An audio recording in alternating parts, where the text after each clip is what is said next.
Hello, my name is Brayanoski. And I'm Austin Morales, and you're watching The Inner Gamer On. And today we're talking about more on Ubisoft Forward, the live stream, in which they revealed a new game from Ubisoft, Far Cry 6, featuring none other than Giancarlo from Breaking Bad and Better Call Saul fame. He is the evil villain that is El Presidente of this fictional place in which you exist as a resident native of the area, and you fight as part of the resistance against this evil dictator who is crazy and likes to kill people and wants to take society back to an old time. And it comes out on February 18th, 2021. And we are here to talk about all the things that they announced at this conference live stream thing. So stay tuned and check it out. And as always, if you enjoyed this content, please like, subscribe, and bang that bell, because, Ubisoft, bang the bell. There's something correlating there. All right, I'm out here.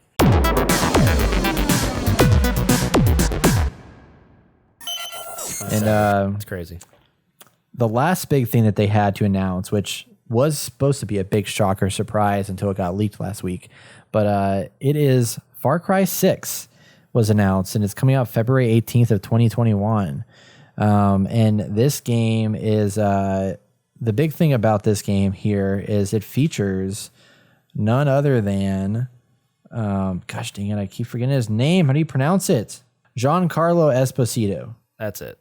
Yeah. So famous for Breaking Bad fame. He was the drug lord of Breaking Bad. And here he is playing a ruthless dictator named Anton Castillo. And so here we are with Anton Castillo. And he is El Presidente of Yara. And he's got the country under tight control, often using brutal methods to achieve what he thinks is a greater good. And they showcased, there was two things that they showcased here. They showed this cinematic title trailer, which I don't know where it came from or why it was used, but it just looked kind of badass. There was a lot of red and like cool like colors and stuff being used. And it looked like the opening to a movie. And it was meant to be like the opening to a movie, basically. And they showcased that, and I was impressed by that. And they went into a story bit of showing Giancarlo with his son in the game and teaching his son about leadership, because his son will eventually be the president, and he hands his son a grenade and explains to him the different pieces of the grenade, and then while his son is clutching it, he pulls the pin and says, hold on to this and then let me show you something, and like walks him out to all the people who are fighting and going crazy, resistance and all that stuff, which, again, Ubisoft game, resistance fighters versus like government tyranny and control and stuff like that, Watch Dogs Legions and all that stuff. It's all the same story, but it does look very interesting, the setup that they have with this game. Austin, what are your thoughts on just what we've seen so far with the villain, of course, and then the setting, the little we know about it? So Far Cry has usually always had a good villain, which kind of leads the whole story and really sets up everything, and like that's the main character, and they chose a great guy. He seems to be in everything these days. He's in The Mandalorian. Oddly enough, I actually got to see him at the main Whole Foods in Austin one time. Me and Lizette walking around, I was like, why do I know this guy? And I like started looking stuff up. I was like, oh my god, it's that guy from Breaking Bad. So I got a picture with him. He was a little like annoyed because I think he just wanted to go there to eat food. And once I got a picture, I'm sure everyone's like, who is this guy? Like, I hope I didn't cause him any trouble, but it was interesting. And now he's like super famous. He's in like every video game in the world. Exactly.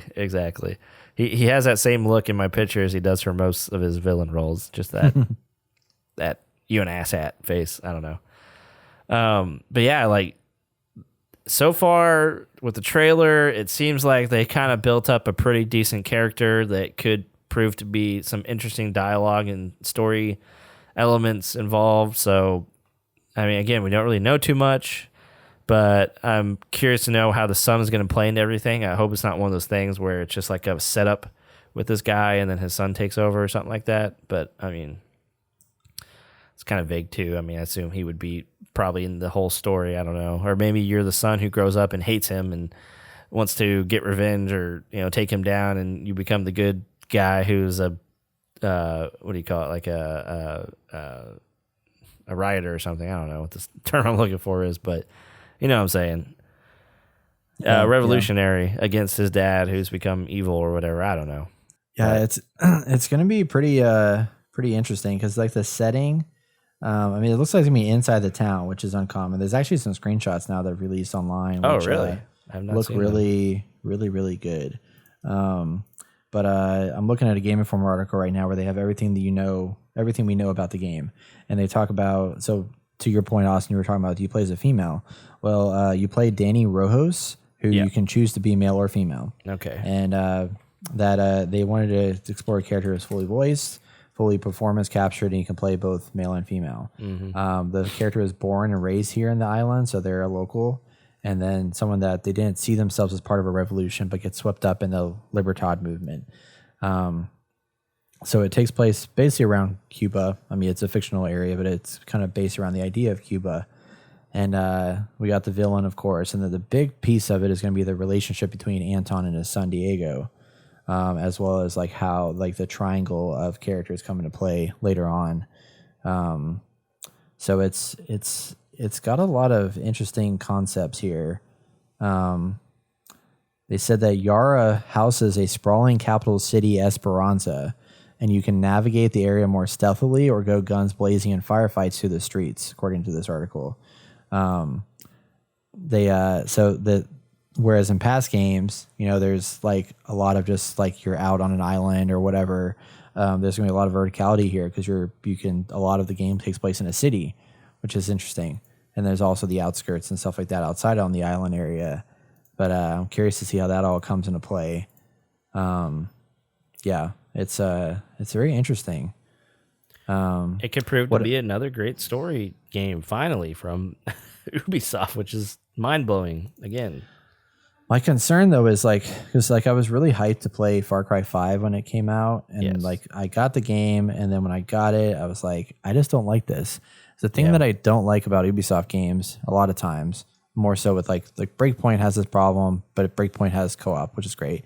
But like in Far Cry 5, I feel like everybody there is out to get you. So you move from place to place and there's no friendly people anywhere. It's just a bunch of enemies. And I hate just like getting in a firefight, moving on to the next town to like loot some stuff. And then there's another set of bad guys.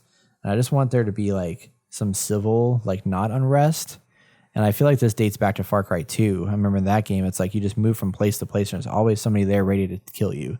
And I don't like that. That's why like Assassin's Creed's exciting, because you're not alone in this fight. And so I'm wondering if you're going to be alone in these fights or if you're going to have people by your side. So I'm very interested to see where they take this and if they bring anything new to the table or if it ends up kind of being the same kind of situation. Oh, they do have Amigos for Hire, so you can pair up with AI companions to help you. Oh, nice. Like in the last game. Nice. Okay, interesting. So, It'll be interesting, man. I'm curious to see where it goes, because usually it's like, oh, okay, the trailer looks good and the gameplay is good, and then it's just like, oh, it's just a flat game with do the same thing over and over again, and there's a story in there that's supposed to keep you engaged, and it's like, okay. The more we learn about it, the more we lose interest. Exactly.